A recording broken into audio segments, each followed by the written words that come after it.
And Greg, thank you. Oh, thanks, Greg. We are recording this, so be civil in your comments. So I've been doing this so long. I was trying to find a picture of myself when I started working in HR, and I couldn't find a photograph, but I did find a line drawing of me.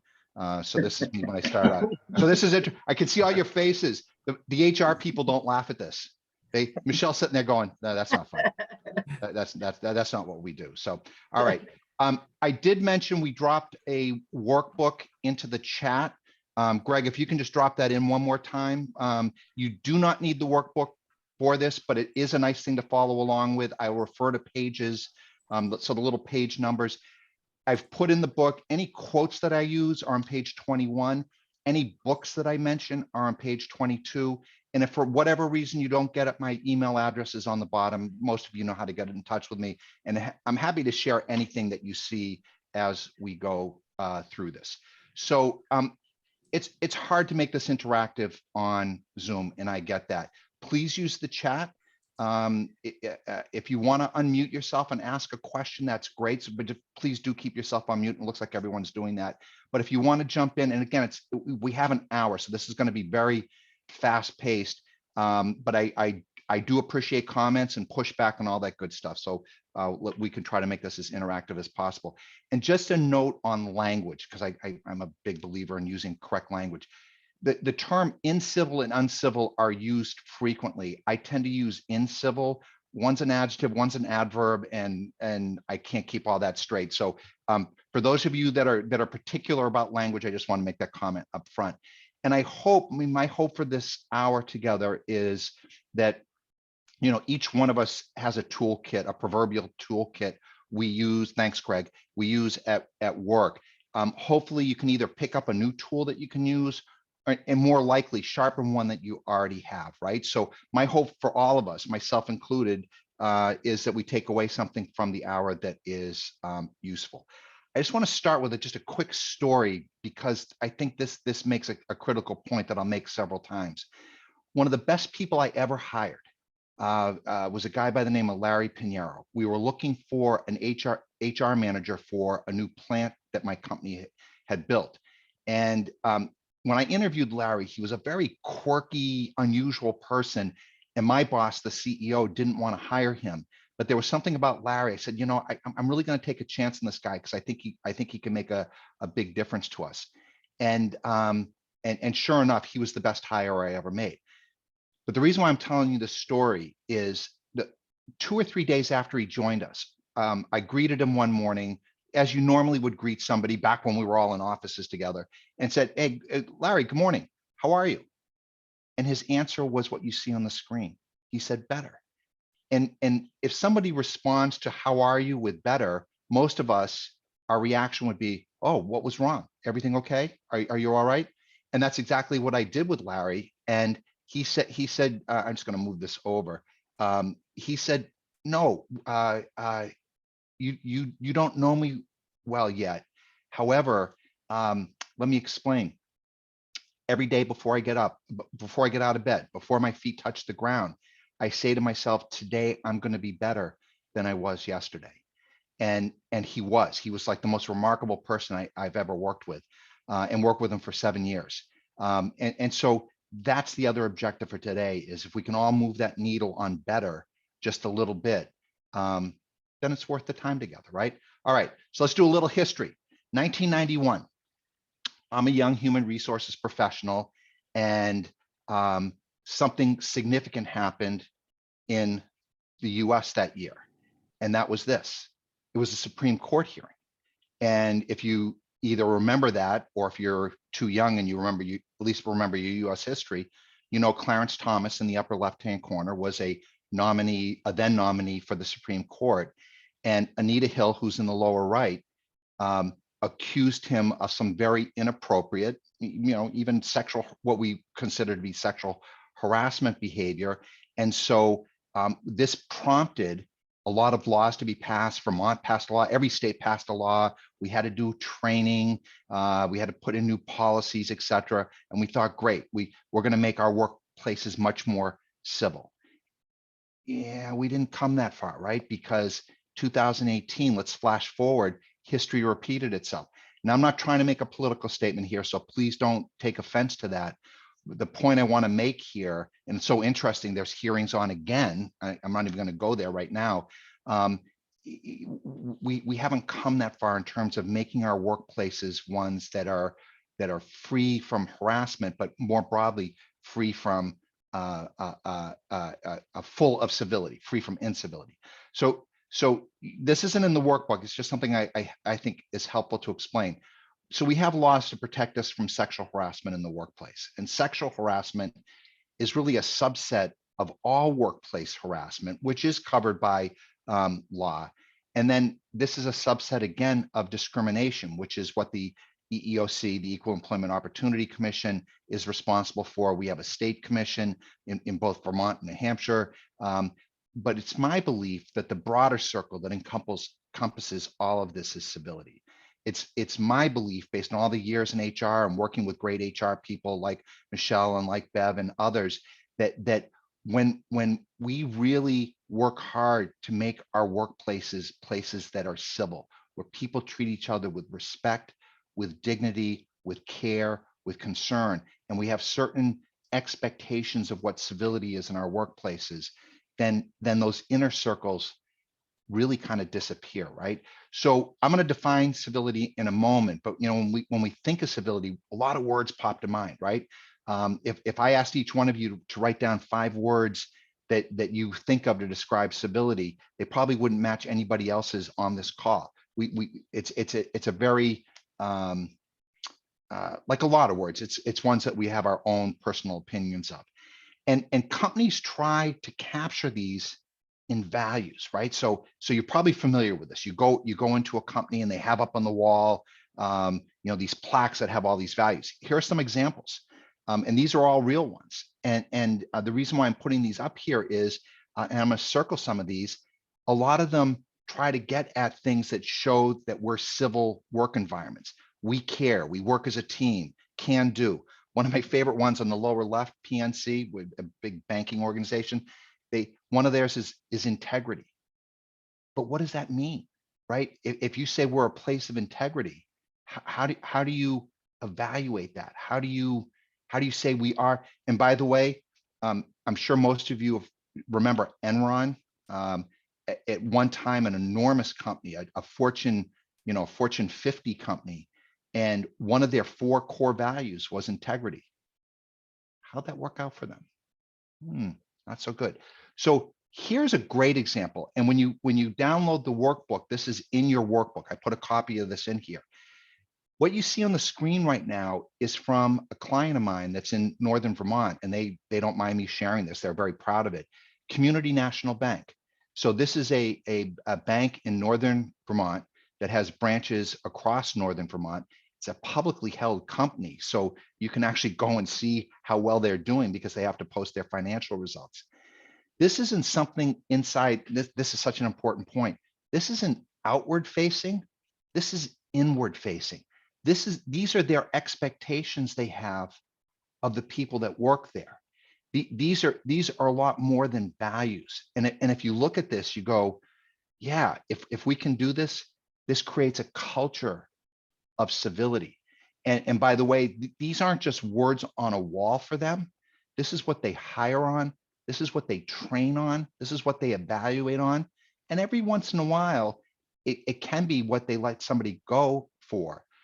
But they don't have issues finding people to work there because it's such a positive place to work, right? Okay, so let's go through a couple of definitions here. One of the most important ones is culture. And there's so many different definitions of culture. I like this really simple one: an organization's spoken and unspoken values, norms, and systems. And so the question each one of us has to ask is those both spoken and unspoken values where I work ones of civility? Is civility something that we not only expect, but we hold each other accountable for? So I told you that I'm going to use some quotes. I love quotes. Some people do, some people don't. So if you do, all these quotes are in the workbook.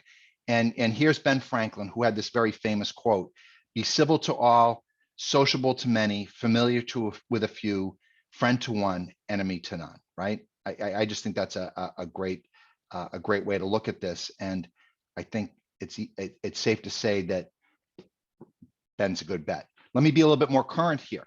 So here's Simon Sinek, and Simon's a great current thought leader. For those of you that are more visual, audio, watch one of his TED Talks. They're fantastic. Follow him on social media. Customers will never love a company until the employees love it first. And then finally, and this is, again, one of my favorite ones, the better we feel about ourselves, the better we treat others.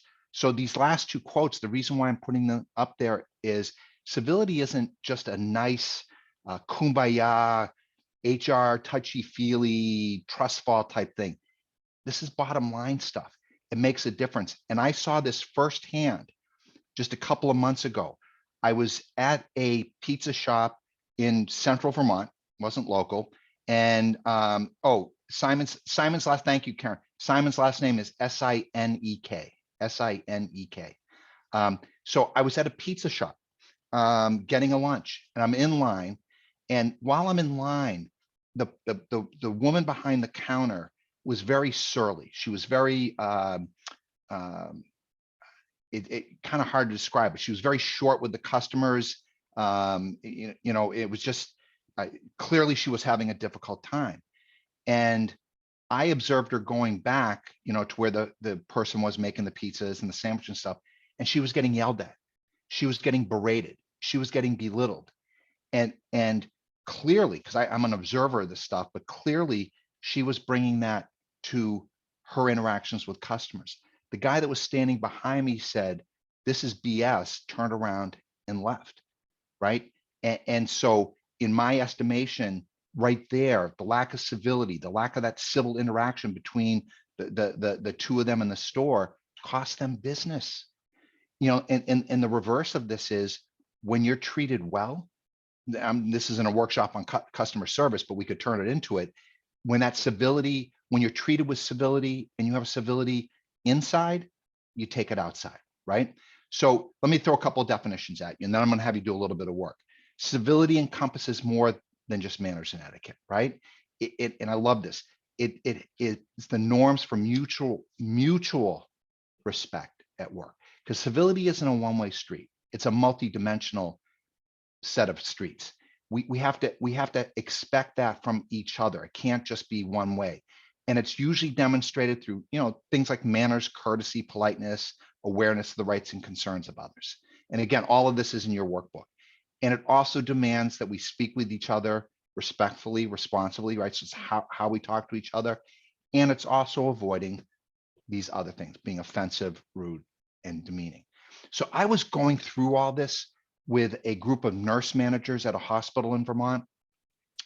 And in the middle of doing this workshop, one of the nurse managers said, "Whoa, stop, time out.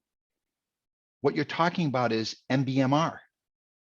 MBM." And I'm sitting there going, "Okay, is this another one of those hospital acronyms that I don't know anything about?" I said, so I bit the bait and I said, "Tell me what MBMR stands for." And it turns out it wasn't a hospital acronym. It was something that she believed in, which was management by mom's rules. Management by mom's rules. She said, "All you're talking about is the stuff we learned when we were kids.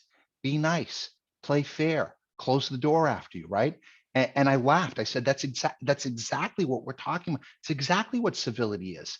We learn this at a very young age, which brings me to this wonderful book. I don't know, and I have my copy of it right here.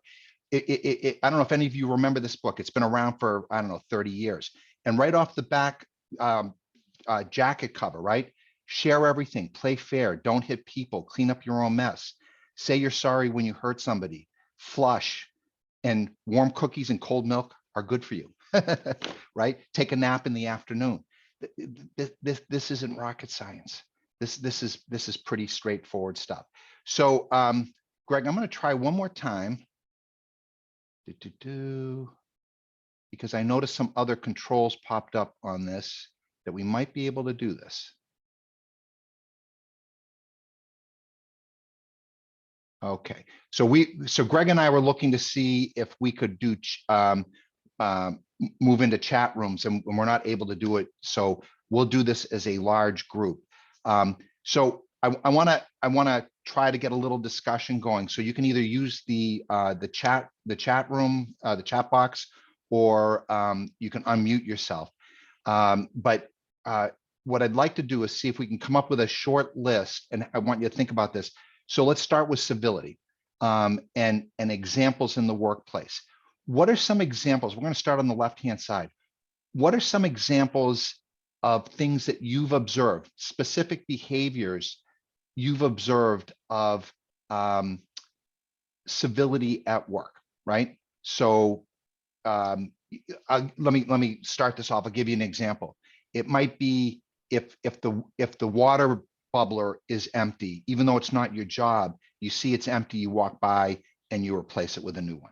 I would say that's a civil behavior, right? What are some others that you've seen at work? Things that you would consider to be civil? This is Connie Burton. I have an employee who is so wonderful to have around because she's always complimenting others. You know, not without meaning, but so you know that if she's complimenting you, you know that she really means it. But she just does it on a regular basis. It's not overbearing. It's not phony. It just really lightens the whole atmosphere. It's wonderful. I love that, Connie. Thank you. So it's not just that she is complimenting, but it's genuine and sincere, that she's taking the time to notice things and acknowledging them. And boy, I'm sure when she does that, other people's faces light up. So that's a great one. Michelle, I'll tell you, that's a huge one. Just saying good morning, good afternoon, good evening. Yeah. I have something, right? That's huge. Wendy, listening's a gift. I mean, really listening to understand, not to reply, is a huge gift. Listen to their other point of view. Thank you, CJ. Oh, Terry, you're spot on, right? Praise loudly, criticize softly, right? So reward in public, discipline in private. And we're going to have a chance to fill in the incivil list in a minute, so we can take that one and turn around. Just greeting people, Lee, right? Just interacting warm.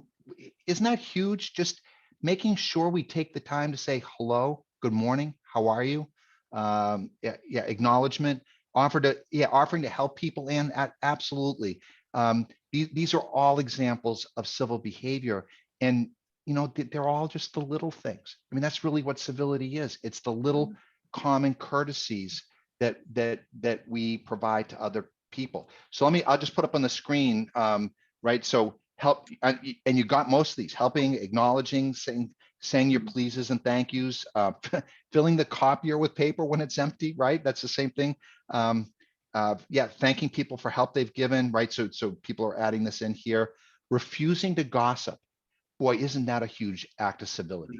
When somebody wants to sit there and squawk about another person, and you say, hey, listen, that person isn't here right now, so let's wait until she or he gets here before we talk about them. Right?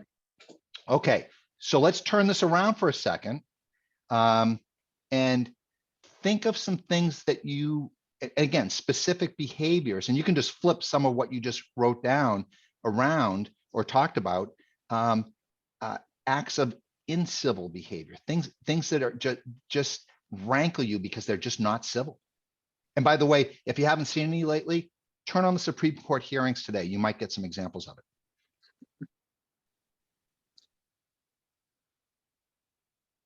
Bev, you've been in HR a long time. You've got to have at least one good example of incivil behavior. Well, I was flipping some of your things around, but you know, I think that just not acknowledging people, you know, not recognizing them for even the small things that they do. That's not civil. Right. So even just their presence. Say that again, David. Even not acknowledging their presence, you know, just Yeah. walking by them in a hall without saying hello first thing in the morning. Right. Or getting on a Zoom call and not acknowledging them. Right. I mean, this has gotten a lot tougher in this virtual world we're living in. Managers that only give the bad news, the bad feedback. Right. I mean, you know, Ken Blanchard has a great expression: catch them doing something right. Right. Catch people doing something right. making a decision without you, for you without you. Oh, that's Wendy, that's wonderful. Using hurtful words always. I mean, by the way, and thank you, Lori, for putting that in there. Words make a difference, and words are such a huge window into how someone's thinking. So I'm always perplexed when people say something really hurtful and they go, "Oh, you took me out of context," or "That's not what I meant." Yeah, but that's what you said. And if you said it, you thought it, right? You always have a thought before the words come out. Overworking, expecting, yeah, you know, it's people that expect you to work as much as they do, or overwork, or yeah, CJ. So this is, and what CJ wrote is really important. Conversations where the quiet, shy one's never given an opening to speak. And again, this is such a good leadership one as well. It's paying attention to people and giving everyone the opportunity to speak up. For some people, it's harder than others to participate and jump in. And so just giving that space and allowing people to do that. Let me just, for the sake of time, let me put a few up here. I'm not sure why that little blue line popped up. That's interesting. I manage a big team at the Richards Group, and we talk constantly about how important it is to return calls, return emails, set very clear expectations on those responses. Humorous put downs. And by the way, here's a nonverbal one, just people that roll their eyes, right? And it just leaves people with a very uncomfortable feeling. And so the rest of these, I think, are pretty straightforward. And by the way, they're all ones that I've seen all of these happen in the workplace, and then I've had all the employee relations comments about them as well. So inviting an opinion on something and then dismissing it. Yeah, Greg, totally, right? It's why'd you bother asking me my opinion if you're just going to totally ignore it? So I'm gonna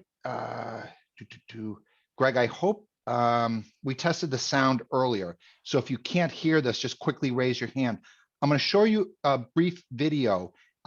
Christine Porath is someone who has studied civility in the workplace extensively, and her book is on your book list. But I have a short 3-minute or so video clip of her giving kind of like a TED Talk type of I have one question for you. This question will define your professional success more than any other. It's a simple question. Who do you want to be? Whether you know it or not, you're answering this question every day through your actions. Your success depends on getting people to give more. How you show up and treat people means everything. Little actions you take make work better. You lift people up by demonstrating respect, making people feel valued, appreciated, and heard. You hold people down by making people feel small, insulted, disregarded, excluded. Now, of course, we may not intend to make people feel this way. We may lack awareness, or we may not be mindful of our actions and how they make people feel, whether we're tethered to technology or we're just stressed out. The number one reason why people say they're uncivil at work is because they're stressed or overwhelmed. My own work experience led me to study these effects. I was a college athlete, and I interned at the largest sports management and marketing firm in the world. And after graduating, I followed my boss down to Florida to launch a sports academy. What I failed to realize was that this subsidiary had a very toxic culture. And as incivility flowed from the top leader down, people took out their frustrations on others. And the organization lost as performance and commitment dropped and talent left. And the contrast between this organization's two culture showed me the difference between what work was and what it could be. And since then, I've been studying and trying to quantify the differences that this has for people and organizations. And what I found is that your interactions and the culture in which you work have a very powerful effect on you, on your energy, on your sense of thriving. This affects your performance, it affects your organization's performance, and it affects the impact that you'll have on the world. So I highly recommend following her if you're interested in this topic. She's really studied it deeply, and she studied the effect of this on our own personal health, etc. So, but the one quote that jumped out at me in that video clip is, "It's the little actions you take that make work better." You know, I think just going back to what Connie said about the woman that she gets to work with, those little actions, because you can see them as little, just interacting with someone, saying something really nice to another person genuinely and sincerely, that ripple effect that has, that little act of civility has on other people is absolutely remarkable, right? So full stop, this is a huge thing. Now, I want to see if, let me just figure something out here. Do you see a little blue line on the screen? Now it's gone now? Yeah, it's All gone now. I was Yeah, wondering what that was. It was the annotation. I must have hit it accidentally. So, all right, you learn something new every time. All right, so in the workbook, I put in a whole bunch of statistics about the cost of incivility. And so you can look at those at your own convenience. It's expensive. Again, this is such a bottom line thing. And the bottom line is customer care goes down when we're incivil to each other. Customer care goes up when we treat each other with civility. And this has been proven over and over again. And Christine gets into a lot of details of it in the book. But I'm going to shift gears here a little bit and talk about what's the impact when the incivility, that's that jabbing finger, right? That act of incivility, when it's coming at you, what is that impact? And we all go through our own assessment of, is this something that's offensive? Is it annoying? Is it embarrassing, frustrating, disturbing, or ultimately, is it even threatening? And those of us in HR know that you have that scale. It can go from being something that's just incivil to maybe a harassment complaint. And that's a whole different thing, right? We're talking about just the things that aren't necessarily against the law, like rolling your eyes isn't against the law, but certainly is an act of incivility, right? So each one of us goes through our own judgment of how we're going to handle this and how we're going to cope. And I put some coping strategies in your workbook, but they tend to be along this continuum. A lot of us are very conflict adverse. And when we're conflict adverse, we want to smooth the waters. We want to make everything okay. We don't want to deal with it. We sweep it under the rug. And of course, we all know that when that happens, the incivility isn't going to go away. Dealing directly with the person is something that again, us HR professionals encourage people to do when possible. Just tell them that you don't like them rolling your eyes in a meeting, or putting you down in front of other people, or ignoring the advice that you gave them, even though you had asked for it, versus filing a formal complaint, which again, if the lines in the sand vary, but at some point it goes from being an incivil behavior to being harassing behavior. And if you're not an HR person and you work in a company, it's always good to go ask your HR person, hey, I'm not sure about this. Is this just something that's incivil, or is this something that's under our harassment policy, right? If any of you are familiar with the work of Stephen Covey, who wrote the 7 Habits of Highly Effective People, a book I can't recommend enough. One of the things that Dr. Covey talked about all the time and really formed the basis for writing the 7 Habits is we get hit with stimulus all the time. And I heard Covey talk in person. He was wonderful when he did this. If you can see me on the screen right now, I've got 2 fists up. And he'd say, all day long, we're hit with stimulus. From the alarm clock going off in the morning, there's stimulus coming at us. And we all have a response to all that stimulus, right? So he'd stand up there with the 2 fists, and then he'd separate his fists. And he said, but here's the most important thing. That space between the stimulus and response is our freedom to choose our response in any situation. So if we're hit with incivil behavior, as human beings, we do have the ability to separate the stimulus from the response and choose our response in any situation. And so, when I'm working with people in the HR realm, this is just such a great reminder that we can choose our response. So even if we're hit with incivil behavior, we still have the ability to choose our response. So in the book, in your workbook, I put some ideas in there on coping strategies. Again, we only have an hour. We could spend 3 hours just talking about coping strategies. But the takeaway for all of us, myself included, is to make that separation. Oh, great. So Kelly added, I have the same TED Talk. Kelly, is that you mean Christine's TED Talk? Yeah, okay, so your head shaking, great. Yeah, it's marvelous. She's marvelous. Okay. So here is such a marvelous quote. When incivility comes your way, you can be a thermometer and react, or you can be a thermostat and change the temperature. Don't you love that? No matter where you sit, you can sit there and react, no space between the stimulus and response, or you can say, I'm the thermostat. Because each one of us, whether you're in a leadership role, and I believe we're all in leadership roles, it doesn't matter how many boxes are on the org chart, you can still decide to choose to lower the temperature, right? Sometimes it's just walking away. Sometimes it's just saying, being an upstander rather than a bystander, right? I love that terminology. So instead of just standing by and watching, you stand up and say, I don't think so. We don't talk to each other that way here. Or can we have a private conversation to Terry's comment, right? Let's not do this publicly. Can we have a private conversation about what just happened in that meeting?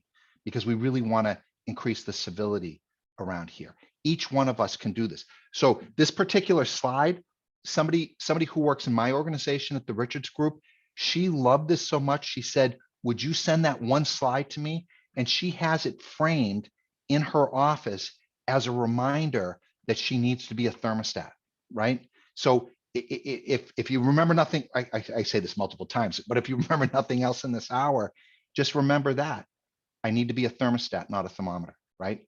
I can help change the temperature in a positive way. I can move the needle in a positive way. Let me throw a few other quotes at you, and I've got a good video coming up in a minute. Vincent van Gogh, we're the great captains of our lives through those small emotions. And a book that I use for all of this, and I know we're moving very fast here, is Radical Candor by Kim Scott. And I love this matrix that she uses, that this doesn't mean, being civil doesn't mean that we don't challenge each other. We don't push back when we see incivil behavior, but it's also having this balance with caring personally about how we're delivering those messages, right? And so in the upper right-hand corner, that's how she arrives at radical candor.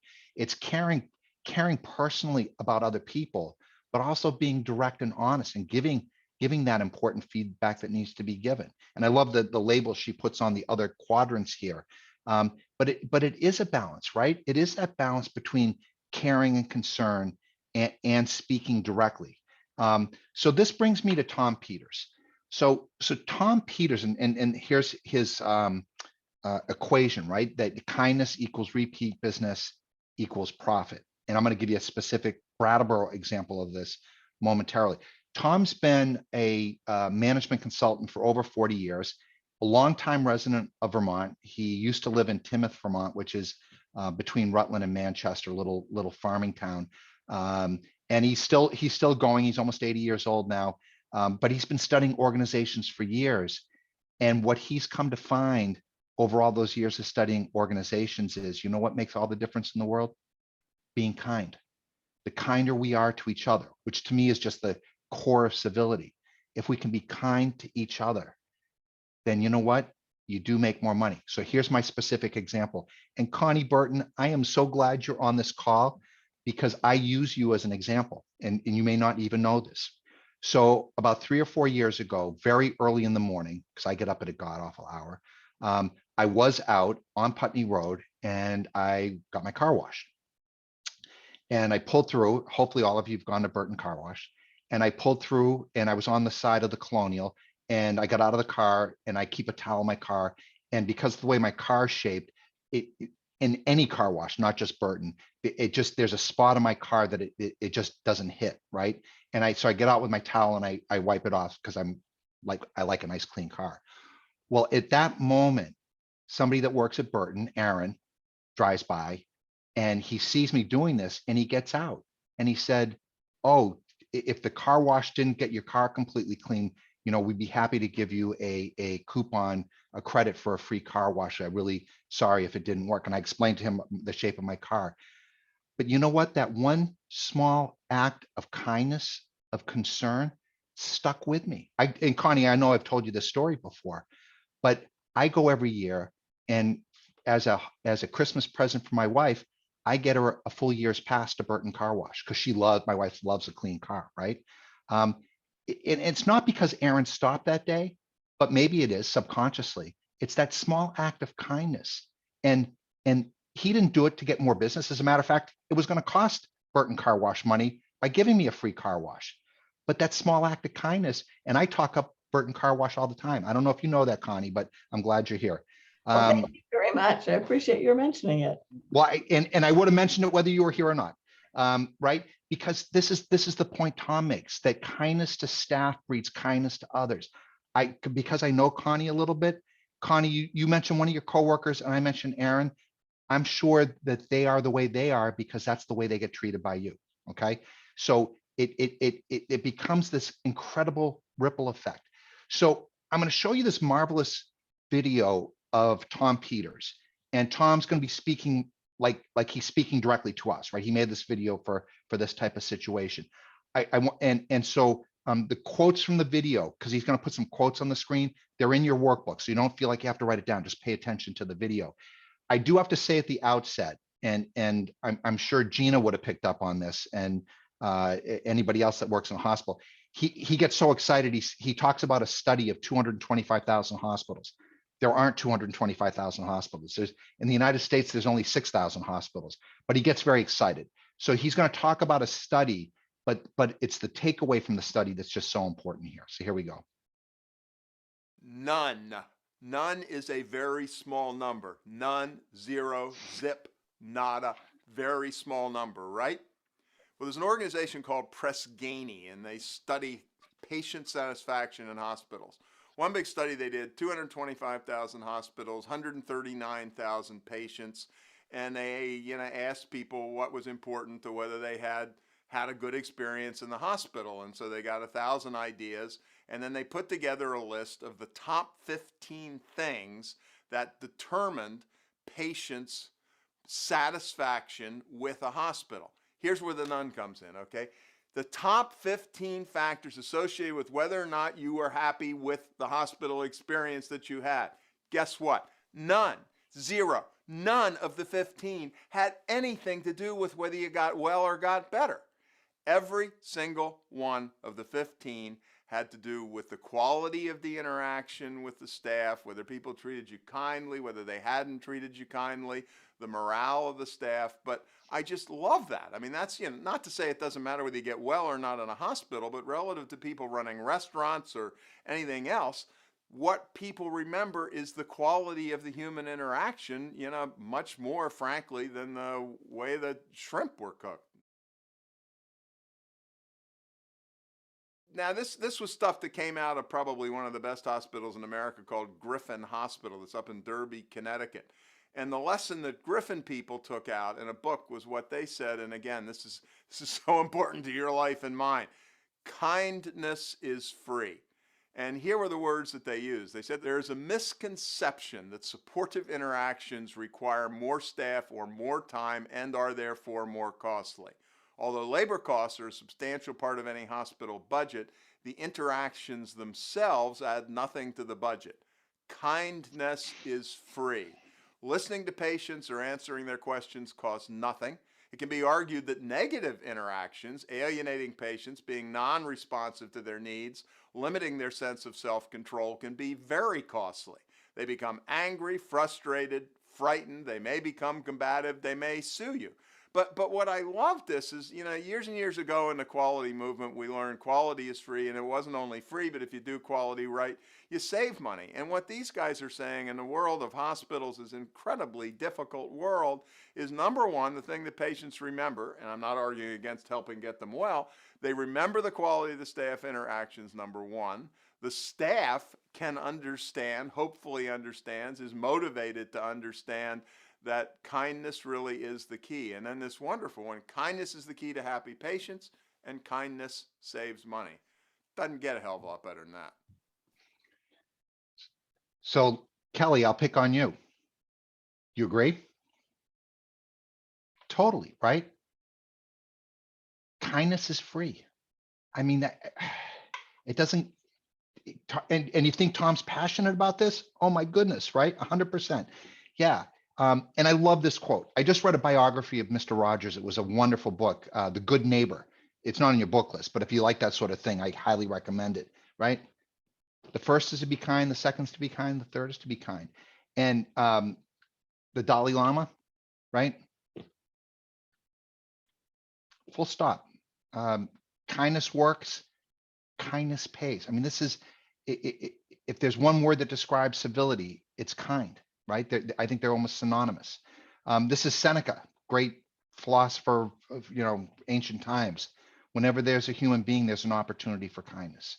Or Mother Teresa, we do great things. We do no great things, only small things with great love.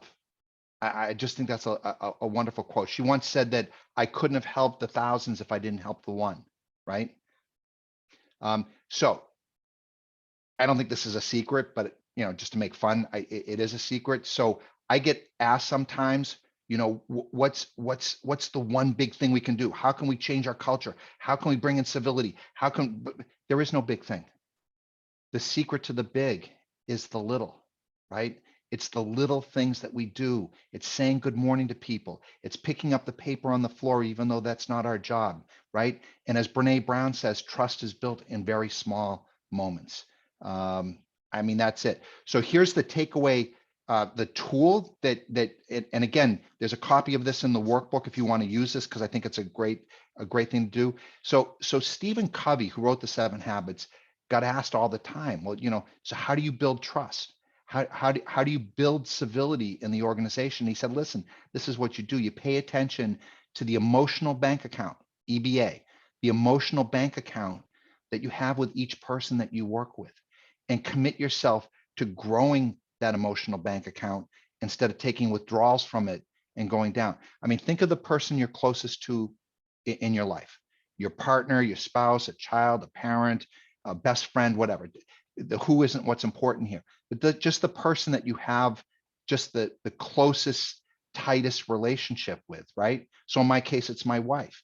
Well, the emotional bank account's very high because you make deposits into that regularly, and you avoid making withdrawals from it. And we all know what withdrawals are in a relationship, right? But here are some of the examples of deposits we make at work. And I think the most important, in my experience, so I put them in red, the most important 2 are clarifying expectations, being clear, transparent, and then listening, right? Yeah, The Good Neighbor. Thank you for putting that in there, The Good Neighbor. And it was the basis of the movie with Tom Hanks. But other ones are being respectful. And one of the ways we're respectful is respecting the differences that we all have, whether they're cultural or gender or sexual orientation. It's being respectful of all those things.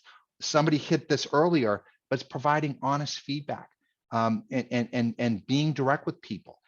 It's saying, and again, we hit this earlier, it's saying good morning or good afternoon or good evening, right? Apologizing sincerely. So I can see most of you on the screen. So we're going to do a quick one here. Be honest. How many of you in the last 7 days at work have made a mistake? Just raise your hand. Good. A group of honest people, because we all make mistakes. So when we make mistakes, apologize. It's not a sign of weakness. To me, it's a sign of strength. Keeping commitments, huge, right? If you say you're going to do something, do it. And if you're not going to do it, make sure it's clear that you can't do it. Covey used this term called being loyal to the absent, not talking about people when they're not there, being thoughtful, appreciating, and most importantly, saying thank you. So I have a brief story about this that I love sharing. So some of you know I have a granddaughter. She's 14. She's a competitive swimmer, and last summer I took her to practice. This isn't a picture of Memorial Park. It should be. I couldn't find a good one at Memorial Park, but she was at a practice at Memorial Park in Brattleboro. And it was one of these summer days. It was kind of cold and drizzly. And when it's like that for the swimmers, the water feels really cold. And that particular day, and I stayed thinking that the practice was going to get postponed. They held the practice, and she's in the older group. So it's all the preteens and teens, and you got a cold pool, you got drizzly weather, not a good recipe for like happy swimmers, right? And that particular day, the head coach wasn't there and left the practice to be run by the 19-year-old assistant coach. And I could tell she was nervous. And yet for the next hour, she ran a fabulous practice. She made it fun. She made it engaging. And they swam hard, but they did it in such a way that they weren't complaining about the cold water and the drizzliness, et cetera, and just all the knucklehead things that kids that age do. And when the hour was over, they got out and they helped take out the lane lines, and they were in a good mood. And so I walked over to the assistant coach and I said, "Thank you." And she said, "What are you thanking me for?"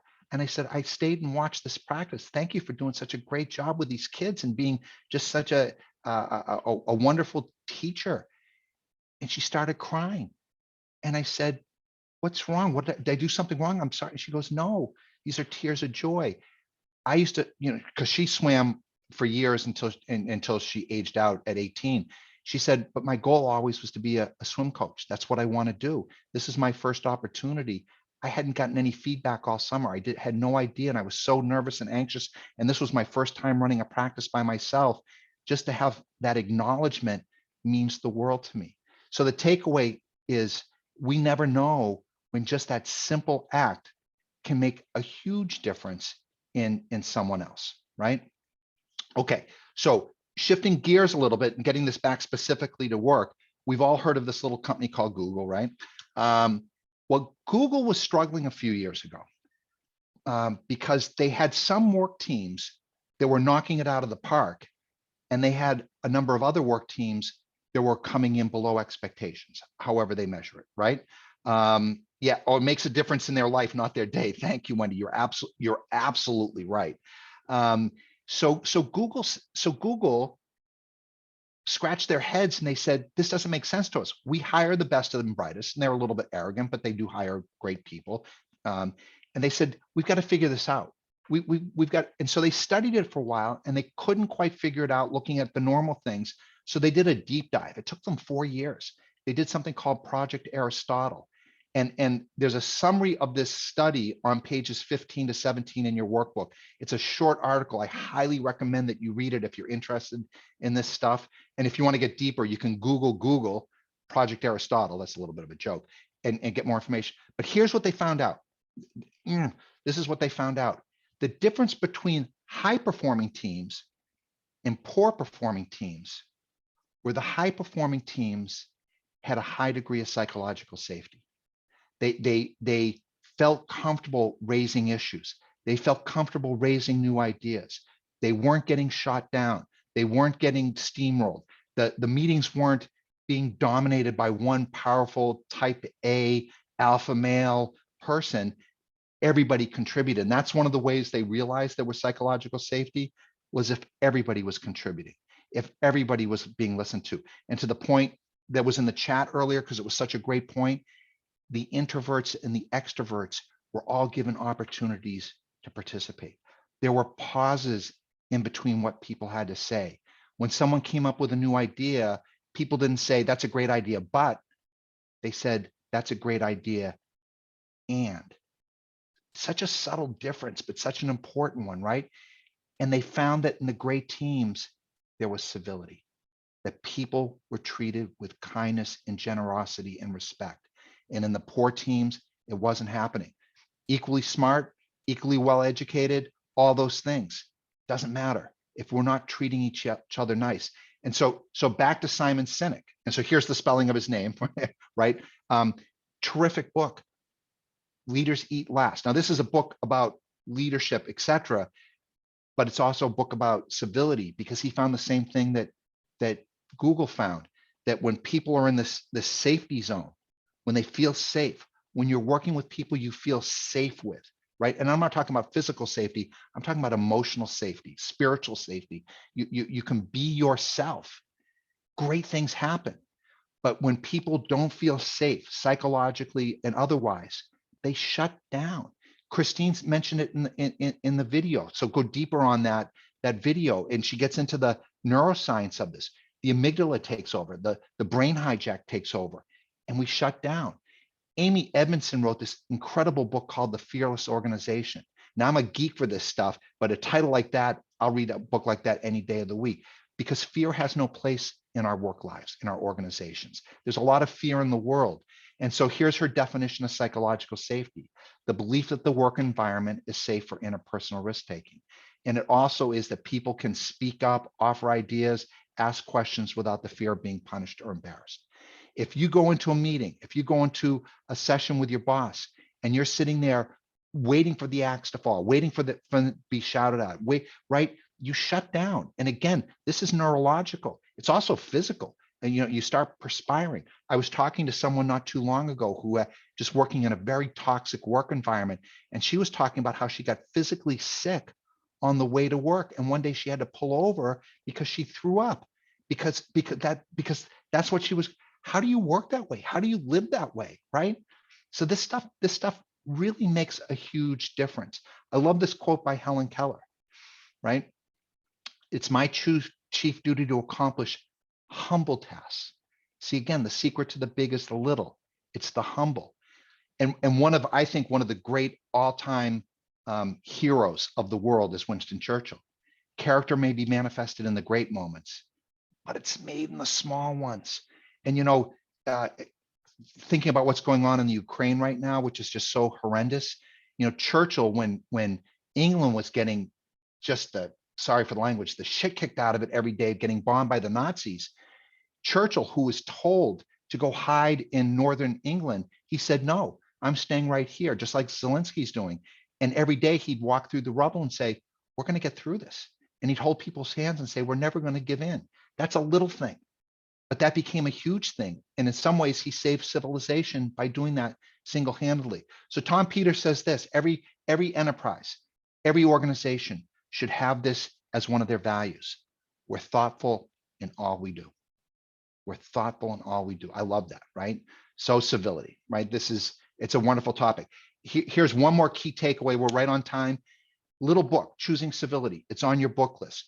The reason why I put this on your book list and on page 19 in the workbook is basically the table of contents. It's the 25 rules of considerate conduct. Now, here's how you can use the book. Every chapter, and it's listed there on page 25, is a different act of civility. And each chapter is very short, 4 to 6 pages. You can take that book, use it with your team and say, let's just choose one of these chapters. How does this apply to us? How can we continue to move the needle on civility? And you can look down that table of contents and pick the ones that you think might be beneficial to your work group, your team, a coworker, whatever. So I've done this with clients, and it's remarkable. It's such a useful, and the title of the book is what's important here, because we choose to be civil. It's a choice. It's not a mandate. It's not something you can make somebody do. Well, you can, I suppose, if you have control over their employment. But you know what I'm saying? It's a choice that we make, and it's an important choice that we make. Which brings me to Maya Angelou, and I'm sure most of you know this quote that she's very famous for.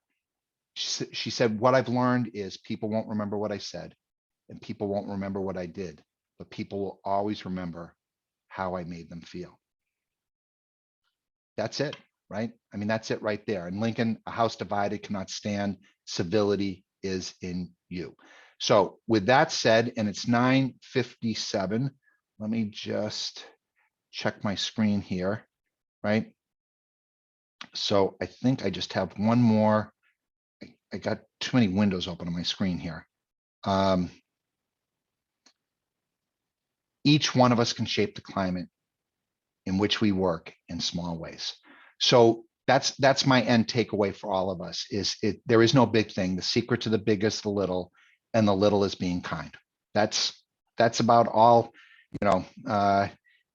we could spend another hour talking about civility, but I think for me, it's that simple. My screen, there we go. So it's 9:58. We got a couple minutes. I appreciate you hanging in there with me. I hope this was a useful hour for you. I hope you take away something from it. I can hang out for a few minutes if people want to chat, but please download the workbook. If you can't find it, contact Greg, contact me. We'll make sure that you get a copy of it. And I'm happy to share any of the slides or the links to the videos or whatever, because I think this is all for sharing and passing on, etc. So that's it. I'm done. Thank you, Ross. Any questions for Ross? This was great. I loved it. I could have. The Brattleboro Civility Club. I love that, Lee. That's a great idea. A civility club. I've never thought of that. Whoops. So much of it is common sense, but you need to lay it out and look at it, and you realize, there are so many simple things we can do. It's all common sense, Greg, isn't it? It's management by mom's rule. Assuming you had a cool mom, right? Oh, you're welcome, Connie. Thank you very much, and thank you for the great customer service we always get at Burton Car Wash. And thank you, because I remember now you sent a thank you note to me for the way Aaron treated you. So I keep right here. I keep a box of thank you notes. That's something my mother taught me. I don't think there's anything that gives you a bigger dopamine rush than getting a handwritten thank you note. I love it too, and I do that quite frequently. So I really appreciate yours. Thank you. And Connie, you know what? I just read something that said it feels as good to the giver as it does to the getter. Exactly. Yep. Any other questions or comments from people? Yeah. So Kelly, do we get permission to use some of this on Teams? Absolutely. Tell me what you need, and I'm happy to share it. So, yep. Hopefully you know how to get a hold of me. So just, yeah, I don't hide. And if any of you aren't linked in with Ross on LinkedIn, he has quotes up. He talks about books that he reads, and you do a great job keeping us on top of things, Ross. Thank you, Bev. I so appreciate it. Coming from you, that means a lot. Bev is one of the most seasoned, knowledgeable HR people I know. So that means a lot to me. Thank you. Well, I read it every day, Ross. I know. I said today was what was it? Thursday motivation. Yeah. So it's a theme every week. So this week's, because the Oscars are coming up, I have quotes from Meryl Streep this week. every week there's a theme. Yeah. So yeah. So everyone linked with Ross. I'm linked with Ross, so I get those feeds too. That's great. Well, any other comments? Thank you all so much for coming. Just a couple quick things I wanted to remind you of. We have the Chamber is sponsoring a legislators forum this coming Monday from 8 to 9:30. So there's plenty of time in there for talk, for conversation, and for questions. If any of you would like to attend that, please send me an email. I have been sending that out. It should be really good. There's a lot of issues on the table right now for Vermont, and I hope many of you can plan on attending that this coming Monday. And the other thing is we have another one coming up April 14th. Elliot Greenblatt is going to be presenting a webinar on web scams and security. You'll be hearing, I haven't sent that one out yet, but you'll be hearing about that. It should be really, really interesting. Ross, thank you so much. This was really great. I hope we can entice you back to do some more of this work, because I think it's really valuable, and I know I got a lot out of it, and I appreciate you being here with us. Well, and Greg, I appreciate you asking me to do this, and also to Gina for asking me to do this. And as you can tell, I'm passionate about it. I think, if we all just can take that extra step to be better and to be kind to each other, and I have to remind myself all the time, but it's worth it. And as somebody said, it can impact not just somebody's day. Whoever said that, thank you for doing not just your day, but it can affect your life, right? Terry, did you have something to say? Yeah, I thoroughly enjoyed this. I have an acronym at the bottom of my first page of my report writing, and it's a HIC. And it's an acronym: honesty, integrity, completeness, and knowledge. And it fits right into the integrity. But we were talking before we started here about not necessarily just downtown Brattleboro, but on civility, I think that Ross ought to do another one and then maybe open it up to the public to talk about civility. Greg sees it downtown all the time. Brattleboro is noted as hate is no place here. We're inclusive. We don't harass people. We're diversified. But go contrary to some of the people, and boy, they get on you like you're terrible. You don't agree with me. Yeah. No, I think that might be something to consider down the future of open to the general public. Yeah, A lot of Terry, screen- I think that's a great idea. Well, Yeah. Oh, and Kelly, the people, yeah, I totally agree with you about the pandemic, right? It's people's nerves are afraid. They get short. I've seen things in the supermarket that just have blown my mind in terms of how people are treating each other. And this is a healthcare professional. It's had a huge impact on people, right?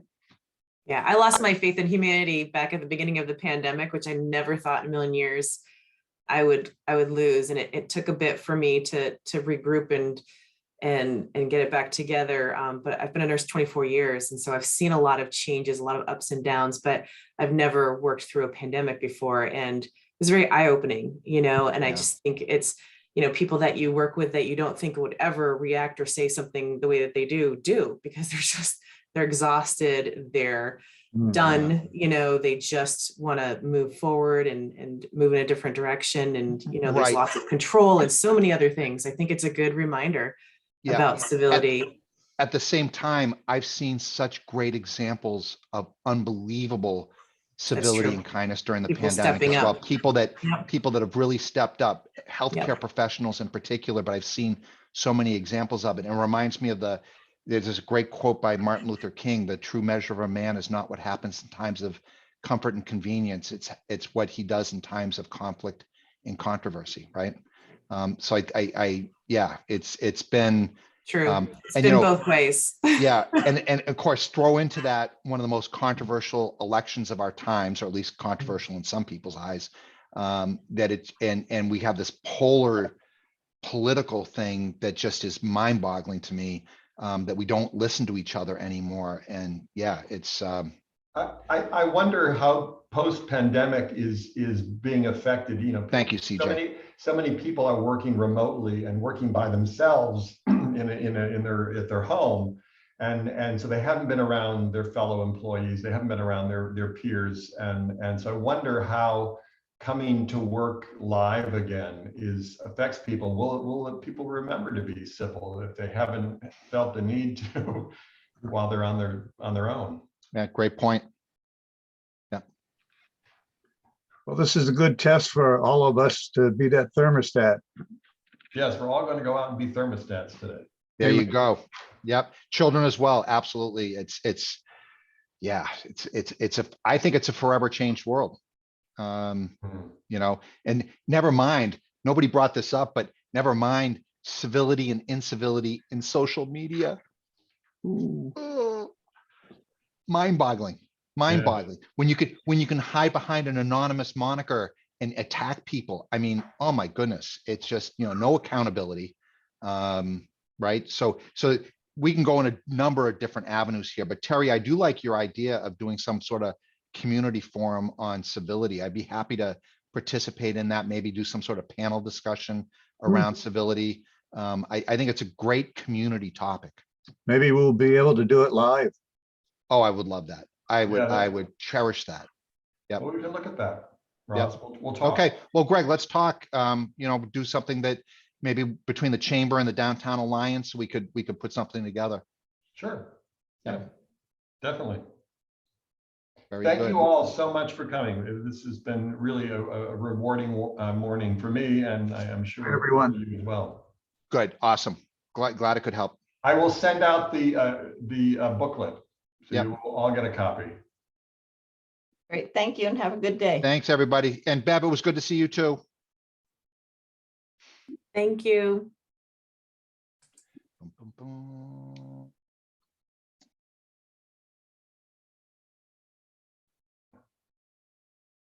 I'll have to link with you, Bev.